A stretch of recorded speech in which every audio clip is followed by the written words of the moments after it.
Good day, folks. This is Greg Judy at Green Pastures Farm. Today, my special guest is Lucas and his family, and they come to us from Brazil. And Lucas, tell us a little bit about your family and what you all are about.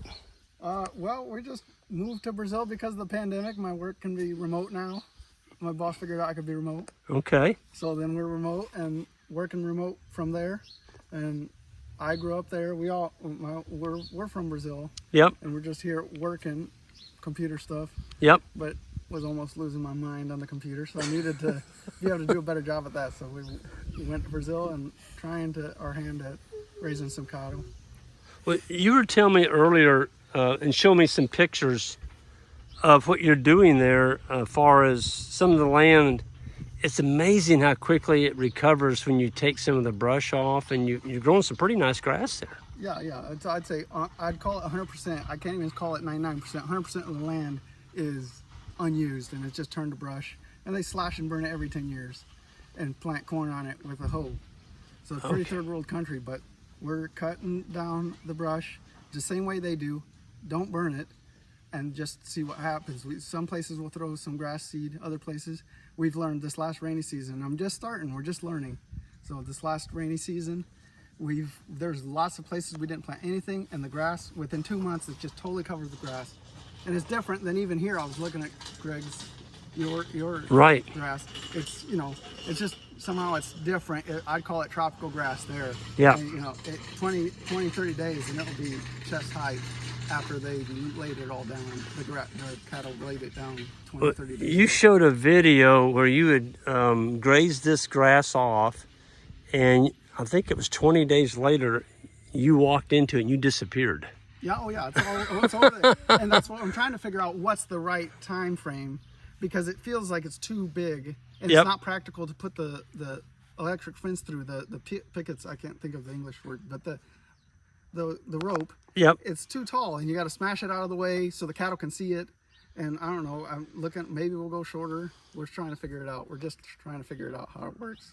Right. But it's tropical grass, I guess. So and that's why I tell we're kind of a poor part of the country. I tell them, why aren't we competing with Western United States that gets 4 or 5 inches a year when we get that in one night? Yeah. And it just doesn't make sense. You were telling me competing. You're getting a meter of rain a year? Yeah, that's about, our region's a meter of rain a year, and we're considered semi-arid.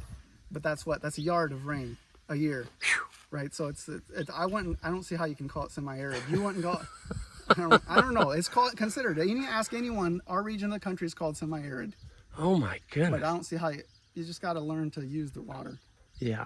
And we're trying to figure it out. Not that I know, I'm just learning. I'm only 2 years in. Tell us a little bit about the breed of cattle. So what is the typical breed, and then of course you're not typical. You went with a different breed. Right. I don't know how to pronounce the English, but Zebuino and Taurino is what we call it. But the Taurino is the European American breeds, and then the Southern African breed would be the Zebuino. And the Zebuino has that. That's why the Brazilian steakhouses do that cut like that with the folded over with the cap of fat on it, because there's no intermuscular fat, and I just can't. It's tough meat there. I mean, we're known for grilling, and it's just bad meat. You got good meat here. We're loving the meat here because of the steaks. But yeah, so that's that's what everyone has there. 99% of the cattle in Brazil are the Zebuino. They're the most popular is a white breed, and they're just taller, skinnier, and it's 4 years to finish one, and here you're finishing in 2 years. Yep. Right. But I guess I figured out it's as different as the horses to a donkey. Yeah. They're just a different breed. But now you're experimenting, or you've got a different breed. What are you using? I wanted to look for the Taurino, and so I found the Senepol is what some guys down there are getting now, and it's working. The big worry is the heat compared to here. It's it's 75 to 85, 95 year round. Yeah. And a lot of humidity. So Angus, he just can't cuddle cows. Yeah. And Angus will just die if he doesn't like it. Yeah. So and especially in northern Brazil, you just can't. They can't do it. So that's why we have that breed. But the Senepol is what we're trying out. Yep. I'm new to it. I'm buying from a guy that had all Cineole, which is Zebuino, and a year, he got 10 of these Senepol, and then after having them for about 6 months, he sold all of his whole herd of Nelore because he said this is going to take over our state. And I agree with him. It's everything that I'd want in a cow. Well, the Senepol makes up 25% of the South Pole breed, so I'm very familiar with the Senepol. We love them. The slick hide they bring, the heat tolerance. So it doesn't surprise me they're doing well in Brazil. Oh yeah, they're doing it's great. They got less fur than even your cattle do. Yep. That's what we want. They call it zero fur there. Yep. It's just they're just very slick, and we never have above, never get down to below 70 degrees. So we don't want anything. You don't get winter there. No, we have dry and wet. So we'll have 6 months of dry season. Okay. And, and it's just to learn I'm trying to learn how to extend our wet season or growing season. Well, you've already said you've made huge inroads on the dormant season. In other words, by managing your grazing, you're able to graze and have more grass than your neighbors. Yeah, Would that be I'm only one. I tell my guys that are working with me, we're one rainy season in. So but we've learned a lot in this one rainy season. I've been trying it for about 3 years, but we're just kind of getting a stride now. Yeah. And it's just very few cows. We just have a few cows now, but I'm getting to the point where I'm like, yeah, this is gonna work. Yeah. It will work. Well, you've got a wonderful family here. This little one, she was laying out there with the cows. Was it this one or this one? Yeah, she was out there laying with the cows, and they were all coming up sniffing. What'd you think about them sniffing on your hand? It was fun. Yeah. So you got a cow girl here on the end, it looks like. And you got a nice looking son here. I bet he's already big enough. He's a pretty good hand. Yep, you got this one coming on. He's got to go out with me or else he doesn't do his schoolwork well. Yeah. Oh, really? Oh, yeah. There's nothing like going out in the morning, because I go out in the morning and work, 6 to 11 or 12, and then go back home. It's a lot hotter than here in the afternoon and do my computer work. Yep. If he don't go out there in the morning, he don't get any school done. A little boy like that needs to get some energy burnt off. Yeah, exactly. Exactly. Yep. And that's kind of my own. I was having the same problem. You just see it more shown. Yep. Shown with. I can't pronounce your name. Chris. What do you think about this lifestyle of raising your kids on the farm with the animals and such? Yeah, it's so nice because we lived for 13 years in the city of Chicago, and then just coming back to Brazil, and so the kids can experience other things too, nature, and just have their hands in nature and just enjoy. Yeah. Well, I can tell you're into it because you asked some really good questions this morning on our farm tour. You did. I mean, you're very, very into it. So between the two of you, I mean, your husband's super, super passionate, and he's one of these guys that's willing to take risk. Yeah. And I think he's figured it out that if he can get to a steer per month. Yeah, I can live on a steer per month there. Folks, did y'all hear that?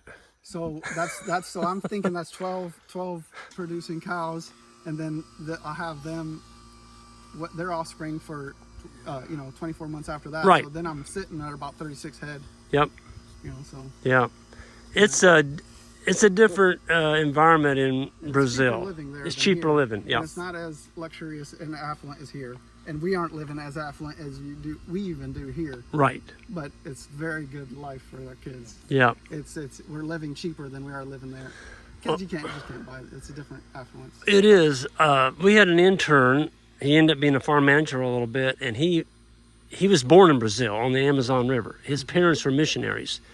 And he said, Greg, Brazil is not a throwaway economy. They fix everything over there. He gave the idea of an alternator. When an alternator burns up, there's guys out there with a piece of copper wire rewinding it. Oh yeah, by hand. By hand. You never throw out something like that. You'd never buy a new alternator. Really? No, your alternator goes out. You take it to the shop to get it rewound. A cheap fan, a little fan, an oscillating fan. Yeah, you take it to the shop, rewind it. You don't throw it away. No, but the thing is, things are getting made so cheap now that they're having a harder time. It's getting too cheap. Yeah. Yeah. Stuff, especially there, because they're very price conscious. Everyone's a lot poorer, and man, if you think the junk from China, you get all the good stuff from China, and Brazil gets the cheap junk. Really? Or the cast-offs. Yeah. Yeah. Wow. Oh yeah, but you fix it. You don't soften it out. Well, I can't commend you all enough for raising your family in a country living, healthy. What I saw, your landscape is looking great. And Well, we're just learning. I know, but you're doing things right. City kids, and we grew up in the city and stuff. And I can't believe you say 13 years in Chicago? Yeah. Oh my gosh. No. Now that's a change from Chicago to Brazil. Yeah, it's far out. Did that take you a while to get used to that? Oh, the kids just loved it. They adapted very fast, and that was a place where we grow up too. So kind of a familiar. Yeah, but even there, we were in the big city as kids, grew up and we'd go out to the rural some, but we're city people. Yeah, that's awesome.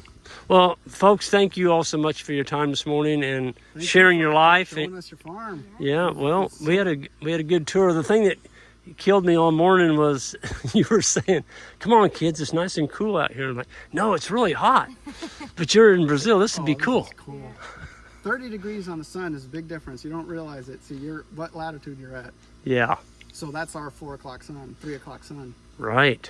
You're talking high noon is. If you stay out in your sun from like noon on, there's a good chance you're gonna. 15 minutes, I'll end up in the hospital. Really? Oh, I got to put sunscreen on. They can see. They're a little better off. Yeah, they got a little darker color than you've got. You're more like I am, whitish, but still, that's hot. Yeah.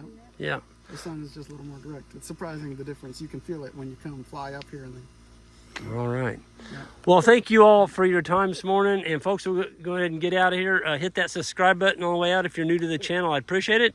And we'll see y'all down the road.